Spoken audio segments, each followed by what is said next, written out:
Hi there and welcome back to the AMPT podcast. Today's episode is probably the hardest one I've ever recorded. I've honestly sat here a few times wondering whether I should even put this out there because when you're a coach, people expect you to have it all together. You're supposed to be the confident one, the motivated one, the healthy one, the one that practices what they preach. But the truth is, coaches are human too. Today I'm taking my coach hat off. Today I'm just Ash. So I'm going to talk about something I've battled for years, something that's affected my relationships, my confidence, my training, my business, and even how I see myself every day, body dysmorphia. So for those of you that are just jumping on and listening, Real Talk Fitness with AMPT, I'm your host, Ashley Cummins. I'm a busy mum of two, a business owner, and I do like to compete at high levels in high rocks. I've indulged into some running events, powerlifting, and still touch on some CrossFit. But in today's episode, body dysmorphia, I also want to talk about something I didn't understand until recently. What happens when your nervous system becomes completely overwhelmed? Because I generally think the two are connected more than I realized. So let's dive in. People think body dysmorphia is just hating how you look. It's not. It's much deeper than that. And for me, body dysmorphia isn't looking in the mirror and thinking I'm overweight. It's looking in the mirror and never seeing what everyone else does. I'll have someone tell me, "You look incredible. You've lost weight. You're looking so strong." And I smile, but inside I'm thinking they're just being nice. My stomach looks huge, my legs are swollen, my arms aren't lean enough. It's like your brain filters out every positive thing and zooms into every flaw. So imagine looking at yourself through a broken mirror every single day. That's what it feels like. The reflection changes depending on how your mind feels, right? Not the reality. And that's a big thing in terms of mindset, which is why I studied self-development coaching and understanding how our brain works and our programming, right? So this program that I've ran kept me safe and kept me small, but it no longer serves me. And over the past 3 years, I've worked through that and I've helped amazing people as well change their programming through self-development coaching. So it gives me even more reason why I wanted to share this in terms of what body dysmorphia is, and also what I learned recently in terms of nervous system and how that also can relate to, I guess, old programming and how that can pop its head up. So my history, I've spent years chasing different versions of myself. I've competed in fitness, I've dieted, I've bulked, I've cut, I've stepped on bodybuilding stages, CrossFit, powerlifting, high rocks. I've weighed every gram of food, I've tracked every calorie, I've celebrated being lighter, I've celebrated being heavier, I've been praised for being lean, I've been praised for being muscular. But here's what nobody tells you, right? You can achieve every physique goal you've ever wanted, but still struggle to see what other people see. Because body dysmorphia isn't fixed by changing our body. It's fixed by changing the relationship with your body, which is why, again, I studied so much self-development, because I realized that the program that we're running, we constantly update our software in terms of our phones, our computers, but yet we run the program in our brain, the same one that keeps us in the same position time and time and time again. So fixing that programming and remembering that we are not our thoughts, we are the thinker of them. So even though this has popped its head up of recent, it also is a lot easier to understand what's going on once you understand the programming that your body is running. But the dangerous part about fitness has gave me confidence. It's changed my life. It gave me a career. It introduced me to lifelong friends. Fitness has done more good for me than I could ever explain. But I feel that fitness can also become an obsession. Not because fitness is bad, but because when you're chasing perfection, it is impossible. When your identity becomes your physique, so something that a lot of people don't know is that, being a coach, sometimes there's this unwritten law, or you think that, again, going back to programming, that you need to look a certain way so people will respect you. But it's not true. It's just a thought. So you start thinking every kilogram matters, every mirror matters, every photo, every meal, every bloated day feels like you're failing, every missed session feels like you've let yourself down. But suddenly training isn't something you enjoy anymore, because as you start to obsess, it becomes a punishment.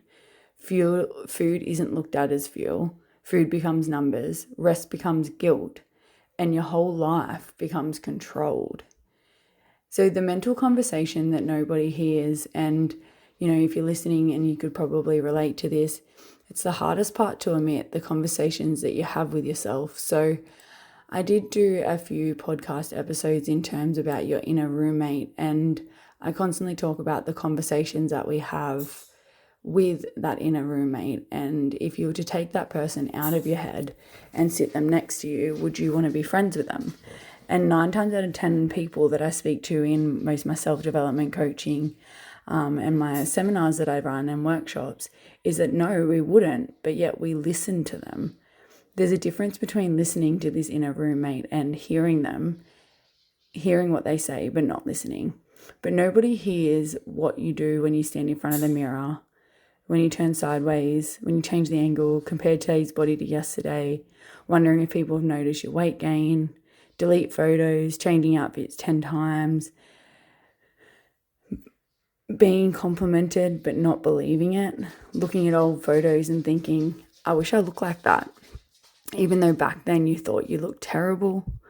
This is all part of body dysmorphia, right? And the program that we ran, at some point, we believed that, we weren't good enough unless we looked a certain way, or this could be learnt behavior in some way, shape, or form. But over the last few months, I've been under more stress than I think I admitted. Running the business, supporting clients, being present for family, financial pressures, wanting everyone around me to succeed, trying to be a good leader, a good wife, a good mum, a good coach, and trying to be everything that I convinced myself I was coping, right? And that's what I've always done: push harder, work harder, sleep later, get up early, keep going, until my body just decided no. So this is where I wanted to really link in the nervous system, which is something that obviously I spoke a lot about in my breathwork seminar, and how we're constantly in a fight or flight. Yet being a coach, even though I understand all these concepts, it is so easy to fall into the fact that you're an exception to the rule until you're not. So my body stopped responding. And this is where it started, the frustration. My nutrition hadn't changed, my training hadn't changed, but suddenly I was holding fluid. And I spoke about this in some live videos in our AMPT closed group, where I was talking to my clients about the inflammation that my body went through by increasing for the half marathon. So again, I was aware of the science, but my stomach constantly looked bloated, my legs felt swollen, the scales climbed, and the body dysmorphia just took over. So when my nervous system had had enough, so after high rocks, you obviously ask your body of a lot. And that was the straw that broke the camel's back. It wasn't so much my performance. Now I look back and I'm like, my body done the best that it could given every situation. Yet at the time, I thought I was an exception, right? I thought my nervous system was fine. I sleep later, just work hard, I get it done. I convinced myself that I was fine until I wasn't. So your nervous system is incredible. And as coaches, we often simplify fat loss, right? Calories, protein, training, sleep, steps, all these things absolutely matter. I'm not saying that they don't, but something that I've reminded myself of recently is our body isn't just a machine. Our body gives us feedback. It's a survival system, right? So our nervous system has one job, and my nervous system basically got completely fried, which is where the mindset of the body dysmorphia and the not good enough and all of those bad programmings, it's kind of like when your computer gets a virus, right? And everything shuts down and you need to do a factory reset. Well, when my nervous system fully just was fried, it's now time to do a factory reset. But my nervous system didn't care if I was lean, if I had abs or anything like that. When stress is chronic, whether it's emotional, work, poor sleep, undertraining, overtraining, undereating, so a lot of my dials were turned up as such. So work, financial, home, business, getting ready for a holiday, all of them were turned up, and soon enough it was bound to happen that it was going to short out. So my body, basically his main job is to keep me alive. So my cortisol stayed elevated, my recovery started to slow down, my inflammation increased, my digestive system patterns changed, which I was quite aware of, just completely ignoring. I was retaining more water, my heart rate over nighttime would stay elevated, my sleep became more poor. My body was literally giving me the signals that my nervous system has had enough. And we misinterpret these signs so many times. And the scary thing is most of us respond by pushing harder. We link, I've gained weight, so I'll eat less, I'll do more cardio, I'll train twice a day, all those sorts of things.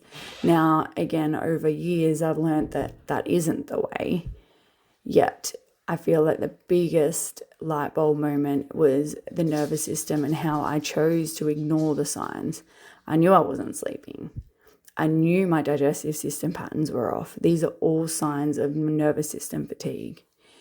So what I've learned and what I'm still learning is your body isn't against you. It is always communicating with you. The swollen legs, the fluid, that's communication. The feeling exhausted, communication. Holding fluid, your body is trying to communicate with you. And your body is telling you what it needs, and the more you ignore it, you'll end into the same position. Like, as I said, your program will get a virus and it will short out. So if you're like me, maybe you're listening to this while you're driving or walking or at the gym. Maybe you're laying in bed feeling frustrated with yourself.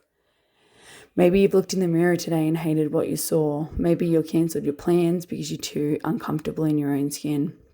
I understand this because I've lived with it, and I'll always live with it. The biggest change for me is I'm constantly updating my programming. I'm constantly evolving and learning how body dysmorphia doesn't need to keep me stuck. It is something that I have learnt, and it somewhat kept me safe, right? But when my nervous system had enough, this old programming, everything just glitched and nothing felt enough.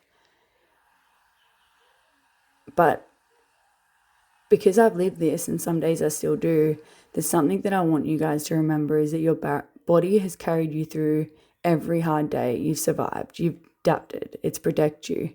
You've recovered from injuries. You've recovered from stress. Given your ability to go for walks, laugh, train, experience life. So maybe instead of constantly criticizing, it deserves a thank you. And it deserves us to listen. So this nervous system stuff that I've learned of recent, as I said, that constant fight or flight, your body will give you feedback. And my biggest advice, if there's one takeaway you can take from today's episode, is your body is not the problem. The relationship with your body might need some healing. And it's okay to chase goals, still have goals, still want to get stronger, still want to compete. But don't sacrifice your mental health to get there, because no success is worth hating yourself for. No number on the scale is worth losing your happiness. And if you're someone who's struggling, please talk to someone, a coach, a friend, a family member, because you don't have to carry this on your own. One of my mentors posted a video the other day that, it is truly okay to not be okay. You don't have to be a robot. So I guess what I'm doing now to recover from nervous system fatigue is pulling back my training, still moving my body, and, I'm making changes in my nutrition to stop inflammation because I didn't listen. Now it's going to take some time to come back from that, but it doesn't mean that I won't. So what I want you to do is, instead of looking at your body, instead of punishing it, is that how can I feel better? How can I improve my sleep? How can I reduce my stress? And the relationship you have with your body might need some healing, and that's okay. So if this episode resonated with you, I'd love for you to share it with someone who might need to hear it. Because if it helps just one person realize they're not alone, then it's worth it. Is that you are worth it, and you don't need to be okay all the time. It's okay to not be okay. And as always, keep showing up, keep looking after yourself, and remember, your body deserves kindness just as much as it deserves challenge. And until next time, keep it real.